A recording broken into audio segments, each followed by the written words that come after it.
जब हमारा हृदय स्वीकार कर लेता है कि ओहो इतना महामहिम नाम है, बस पकड़ने लगती, वृत्ति उसे पकड़ने लगती। जहां महत्व बुद्धि होती है, जहां सुख बुद्धि होती है, जहां अपनापन होता है, वहीं हमारा चित्त लगता है, वहीं एक एक वृत्ति जाती है। अभी तक हमने महत्व संसार के भोगों में, संसार के संबंधियों में किया, यहां सुख बुद्धि की, यहां अपनापन किया, तो हमें कोई ध्यान नहीं धरना पड़ता। हमारी एक एक वृत्ति जा रही संसार में। पलटो,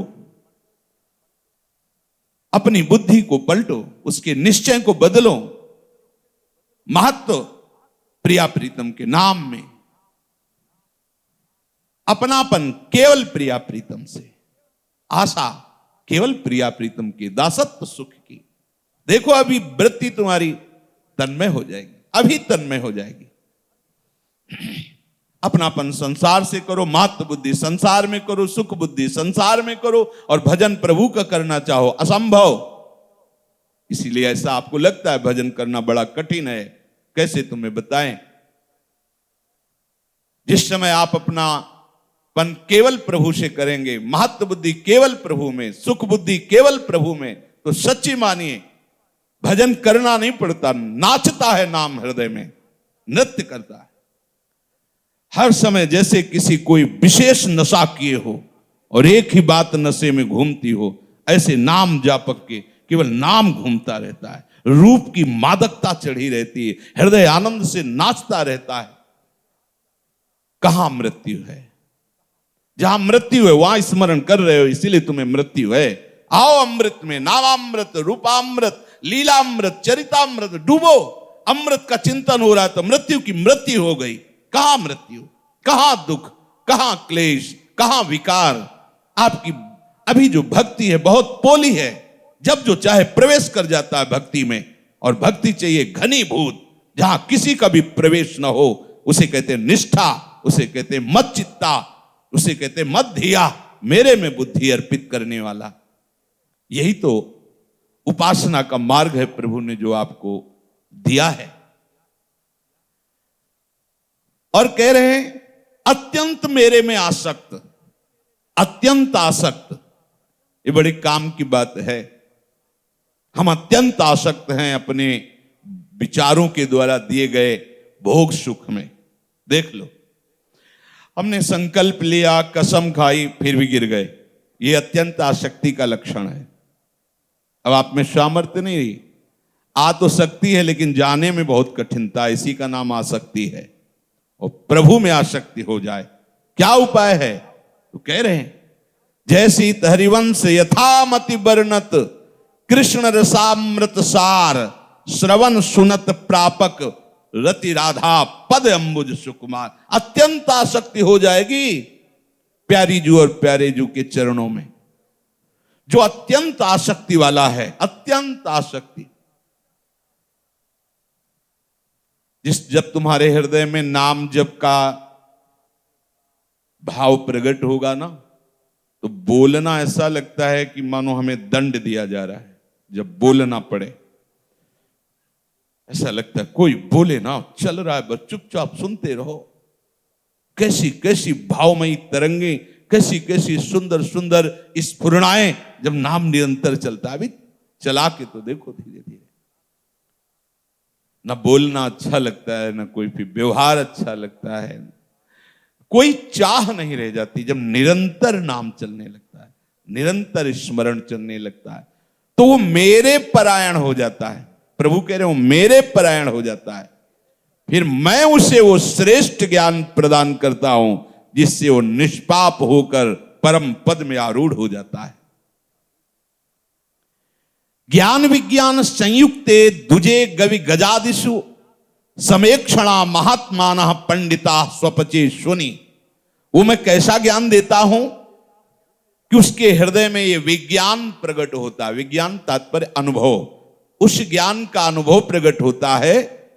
वो दुजे गवि गजादिषु, ब्राह्मण में, गौ में, हाथी में, समस्त प्राणियों में, चांडाल में, कुत्ते में, जिधर देखता है उधर मैं ही दिखाई देता हूं।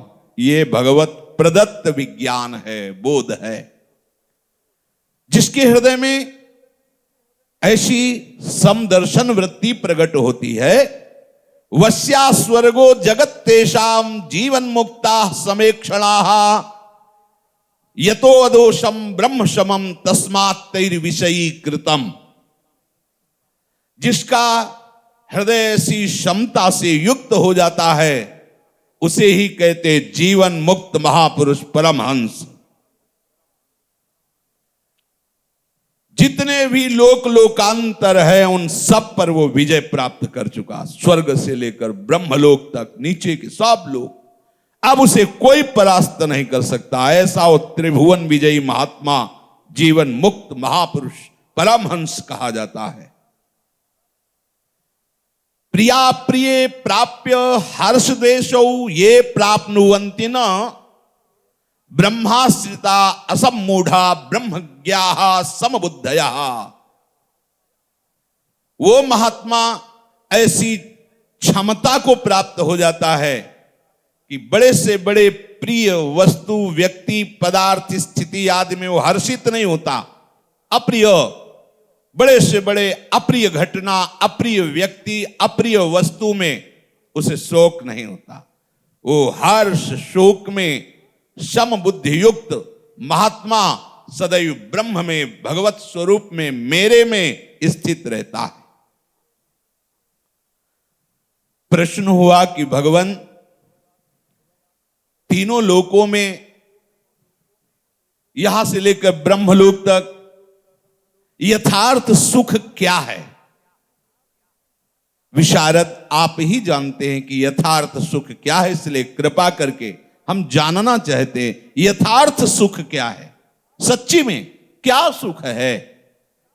आनंदमश्नुते असक्तः स्वात्मा रामो निजात्मनि अविनाशी सुखम तद्धि न सुखम विषयादिषु। जो केवल मेरे में ही रमण करता है, जय हो, प्रभु के नाम में, प्रभु के रूप में, प्रभु की लीला में, प्रभु के चिंतन में, मेरे में ही, अर्थात जो आत्मा रमण है, आत्मा रमण भगवान को कहा गया है। ये हमारी आत्मा भगवान ही है जो केवल प्रभु में रमण। देखो कहां स्थिति है, शरीर रमण हमारी स्थिति, इंद्रिय रमण। अभी हम राधा रमण में कहां लगे, आत्मा रमण में कहां लगे? कौन सुखी है? सुख किसे कहते हैं? बोले वही सुखी है जो प्रभु में लगा हुआ है, और सुख प्रभु है। उसकी पहचान वो कहीं भी आसक्त नहीं होता, वो उस महाआनंद का भोक्ता होता है। ब्रह्मादि के भोग सब विष सम लागत ताहि, नारायण ब्रज चंद की लगन लगी है जाए। उसे विषवत लगने लगते ब्रह्मादि के भोग, अपने तो मर्त लोक के भोग ही हमें ऐसा लगता है कि हमारा श्रेय है, यही सुख है। बुद्धि मलिन है। अभी प्रभु मिले नहीं, प्रभु के मिलन की चाह में इतनी सामर्थ्य कि ब्रह्मलोक तक के भोगों का वैराग्य। हम छोटे छोटे व्यसन नहीं छोड़ पाते, छोटी छोटी बातों में हम विक्षिप्त हो जाते हैं। अविनाशी उसी का नाम है जो मेरी आत्मा है, मेरा आराध्य है, और वही सुख है। उसके अलावा सब मायामय है, मायामय दुखमय। आ ब्रह्म स्तंभ पर्यंतम सर्वम मायामयम जगत सत्यम सत्यम पुनः सत्यम हरेर नामैव केवलम। केवल हरि प्रिया का नाम ही। विषयोत्थानि सौख्यानि दुःखानां तानि हेतवः उत्पत्ति नाशयुक्तानि तत्रासक्तो न तत्त्ववित्। विषयों में जिसे सुख प्राप्त हो रहा है वो महात्मा नहीं हो सकता। नहीं स्वात्मा रामम विषय मृग तृष्णाम भ्रमयति। आत्मा राम पुरुष कभी विषय मृग तृष्णा में भ्रमित नहीं होता। बैठा लो हृदय में, प्रभु कह रहे हैं, विषयों से उत्पन्न हुए सुख में जो राजी है वो कभी परमार्थ का पथिक नहीं हो सकता, और कोई भी विषय उसे दुख नहीं दे सकता। अगर किसी विषय से दुखी है तो वो भी महात्मा नहीं, वो भी भगवत मार्ग का पति। अर्थात कोई भी विषय व्यक्ति स्थान के संयोग या वियोग से उसे सुख दुख का किंचन मात्र अनुभव नहीं होता, कारण कि सब विनाशशील है, सुख और दुख भी लौकिक, और वो अविनाशी तत्वित महात्मा स्वरूप में रमण करता है, वो राधा रमण के चिंतन में मगन रहता है। कैसी अद्भुत महिमामयी बात है, भक्तों के चरित्र में स्पष्ट देखने को मिलती है। कारणे सति कामस्य क्रोधस्य सहते च यः तौ जेतुम वर्ष्म विरहात् सुखम चिरस्मश्नुते। जब काम भोग का अवसर उपस्थित हो और आप में ऐसा आवेग ना आवे कि आप भोगो, तब समझना अब हमारा मार्ग पुष्ट हो रहा है। काम संयोग सामने उपस्थित है और आप में भोगने की रुचि ही नहीं, ये खास बात। कारणे सति कामस्य, काम का कारण उपस्थित है, संयोग की स्थिति है और हृदय में रुचि नहीं है, प्रभु का स्मरण छाया हुआ है, अच्छा ही नहीं लग रहा कुछ। ये समझो अध्यात्म किसे कहते हैं, परमार्थ किसे कहते हैं। डर लगेगा उसे, भोगों से डर लगेगा, रुचि। अच्छा बुरा सुख दुख कब का छूट जाता है जब उपासक भगवत प्राप्ति की लगन लगा लेता है। ये बहुत बड़ी स्थिति है, सामग्री उपस्थित है और भोगने की रुचि नहीं। क्रोध का कारण उपस्थित है, सामने नीच पुरुष अपमान कर रहा है, बार बार जिसे आप सहज में शासन में ले सकते हैं, सहज में दंड दे सकते हैं, और वो बार बार आपको क्रोधित करने की चेष्टा करता है, वो आप उस वेग से परास्त नहीं होते, अर्थात क्रोधित नहीं होते। ये है सामर्थ्य साधु की, उपासक की। उपास्य तत्व में चित्त लगाने से ये सामर्थ्य आती है, बात बनाने से नहीं, भेष धरने से नहीं। जब तक चित्त वृत्ति प्रभु में नहीं लगेगी, कहां से आती सामर्थ्य? देखो अम्बरीश जी की सामर्थ्य, सावई मला कृष्ण पदारविंदेव, सामर्थ्य में चित्त लगा। सामर्थ्य क्या है? अपने आराध्य देव के चरणारविंद, गौरवर्ण श्यामल चरण, चित्त हमारा उनमें, अब कोई परास्त नहीं कर सकता। अगर उनसे चित्त हटा तो कोई बचा भी नहीं सकता, क्योंकि उन्हीं की प्रबल माया है। बड़ी महिमा की बात कह रहे हैं। कारणे सति कामस्य क्रोधस्य सहते च यः। देखो ना, ठाकुर हरिदास जी के पास वैश्य आ जाती है, क्या क्या कितने चरित्र भक्तों के आते हैं। संयोग उपस्थित है पर रुचि ही नहीं रह गई। संयोग उपस्थित है, क्रोध प्रकट करने के लिए बाहर सारी चेष्टा माया करा रही, क्रोध को वेग ही नहीं है, शांत।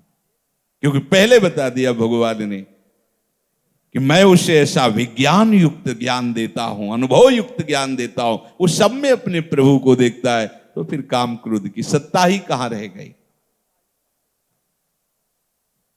ये वही प्राप्त करता है जो शरीर को अलग देखते हुए, शरीर से अनासक्त होते हुए हर विषय को जीतने का प्रयत्न करता है। वो महासुख में अनंत काल तक के लिए डूब जाता है, महासुख में अनंत काल तक के लिए डूब जाता है। अंतर्निष्ठोऽन्तः प्रकाशोऽन्तः सुखोऽन्तारतिर्लभेत असंदिग्धो क्षयं ब्रह्म सर्वभूत हितार्थ कृत। जिसके हृदय में भगवत निष्ठा प्रकट हो जाती है,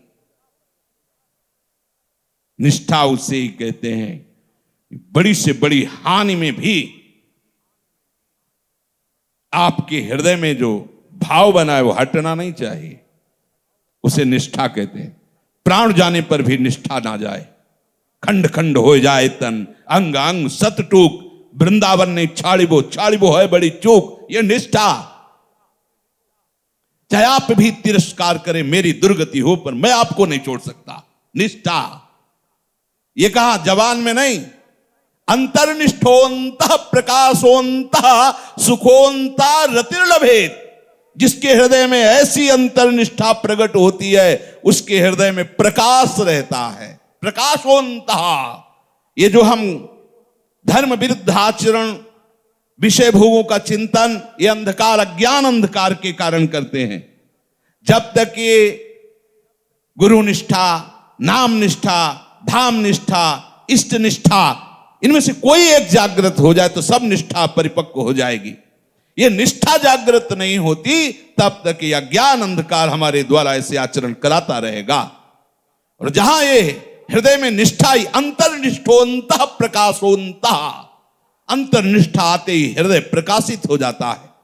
उसी प्रकाश में वो देखता है सब व्यर्थ, सब झूठा, उस प्रकाश में देखता है। वही सुखोंता रतिर्लभेत, वही वो आत्यंतिक सुख प्राप्त होता है हृदय की निष्ठा से। अब वो सब प्राणियों को सुख पहुंचाता है। सुख देवे को चावचित, सब सोहित निष्काम, या सुधर्म हरिवंश को नाम गिरा विश्राम। नाम वाणी का चिंतन करते हुए जो भी सामने आता है, चाहे वो जैसा भी जीव, वो बहुत प्यार भरा उसका व्यवहार, सबको सुख मिले। सुख देवे को चाव।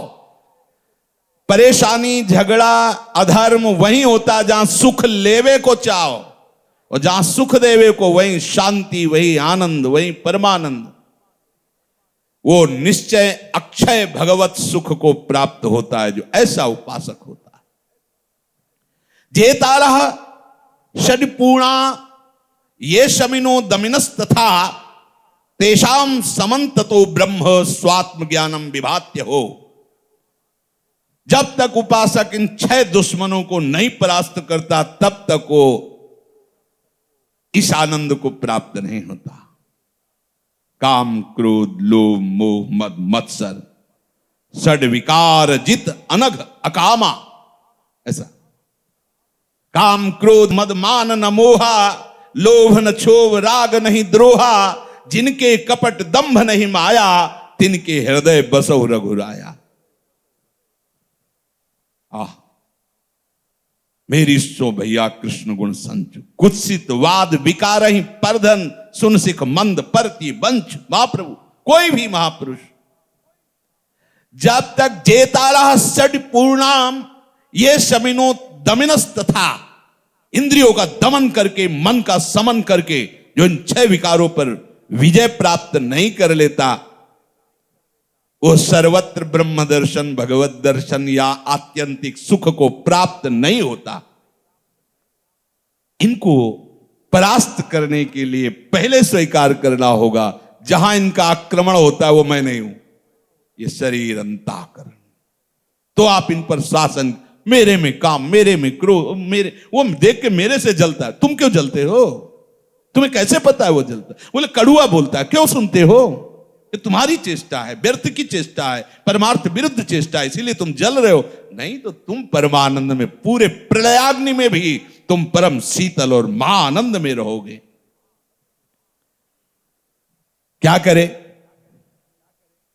आसनेषु समासीनस् त्यक्त्वेमान विषयान बहे, संस्तभ्य भ्रकुटी मास्ते प्राणायाम परायण।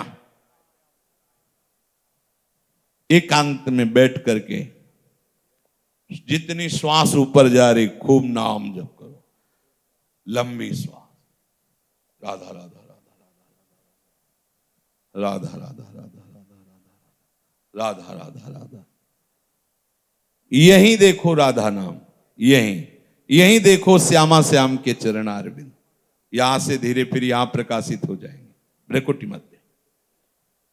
उपासक की नेत्र दृष्टि अगर खुली है तो अंतर में होनी चाहिए, यहां बाहर खुले होने पर भी दृश्य नहीं, अंतर में। और बंद है तब तो फिर पर्दा लगा हुआ है फिर भी। कई बार कहते हैं कि हमारे उपासना में मंत्र नाम जाप आदि के लिए कोई माला संख्या आदि की गणना नहीं बताई गई। यहां यही कहा जाता है एक क्षण भी आपका नाम से विमुख न जाए, चाहे माला ले लो या बिना माला के, जैसे भी चल रहा है, चला रहे, सुन रहे, उसे ही देख रहे, बार बार लिख रहे। समझो इस बात को, शास्त्र सम्मत बातें हैं। जिसका प्राण जितना स्थूल होता है उतना ही वो भोगी और अज्ञानी होता है। अवतारी पुरुष हो तो नहीं कह सकते। जितना प्राण स्थूल होगा उतने ही वो भोगी होगा, उतने ही वो विकारी, उतने ही वो व्यर्थ चिंतन करने वाला होगा। प्राणों को सूक्ष्म करने के लिए अल्पाहार, शरीर में ज्यादा चिलकन ना होने पावे इतना भोजन पाओ, शांत जब बैठे। कोशिश, अगर बीमार हो तो बात अलग है, नहीं कोशिश करो जमीन में बैठो, कोशिश करो मेरुदंड सीख। आप साधक हो, आप उपासक हो, आराम आराम से श्वास, आराम आराम से भर भर, वैसे भर भर श्वास। ये स्थूल जो ये भोगी पुरुष का लक्ष्य, उसने नष्ट कर दिया अपने जीवन को। आप भगवत मार्ग के पथिक हैं। प्राणों का संयमन, मन की एकाग्रता, ब्रह्मचर्य की परिपक्वता, शरीर राग का त्याग, स्वयं वैराग्य हो जाएगा। स्वयं भगवत मार्ग में आप अग्रसर होने लगेंगे।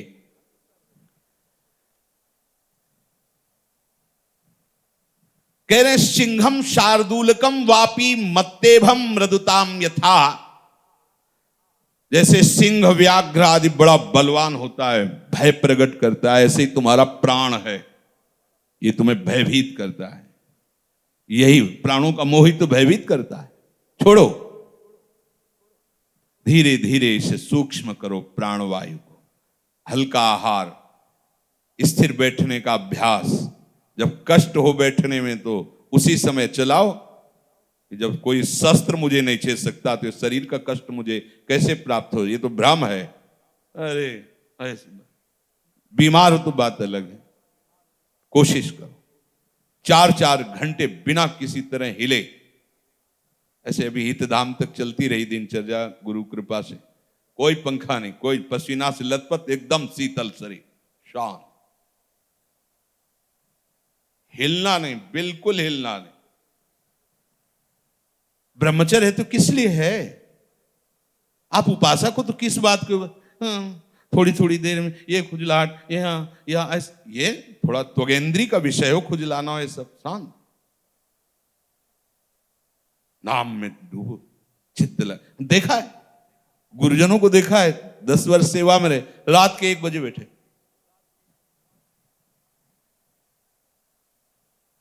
सुबह 5 बजे लेट गए, आधा 1 घंटा के बाद छड़ी उठाई, यमुना जी चल दिया। रात दिन 4 बजे से मंजीरा बजना शुरू हुआ, 12 बजे रात तक वो बजे। बल्लवी सुकनक बल्लरी तमाल श्याम संग, तमाल श्याम संग। दर्शन करने गए, भिक्षा मांगी, पाई लौट, तमाल श्याम संग। चल, ये लगातार वृत्ति प्रभु में एकदम तन्मय। अरे आप जिस मार्ग के लिए अपना जीवन समर्पित कर रहे हो उसको समझो। हमारा हृदय निरंतर अपने प्रभु के चिंतन में तभी लग सकता है जब ये बात समझे कि हमारा स्वरूप ऐसा है, कोई भी कष्ट हमें छू नहीं सकता, हम बिल्कुल सुरक्षित हैं। कोई अस्त्र शस्त्र, अग्नि, वायु, साप, मंत्र आदि किसी से भी कोई हमें त्रास नहीं दे सकता। अब चलो ये कवच पहन लो और चलो परमार्थ पर। देखो तुम्हें कौन गिराता है, काम की क्रोध की लो, जरा जरा सी बातों में रो पड़े, ऐसा ऐसा। भगवत दैन्यता ठीक है, लेकिन भगवत मार्ग में विषय दैन्यता ठीक नहीं। अमुक हमें परेशानी, अमुक सताता है, अमुक विकार आता है, ऐसा नहीं। जब तक आप अपने परमार्थ में ऐसे निष्ठा नहीं धारण करेंगे तब तक बनेगा नहीं। इसलिए जो सुने उसका मनन करें, उसे हृदय में धारण करें। शेष चर्चा आगे। राधा वल्लभ लाल।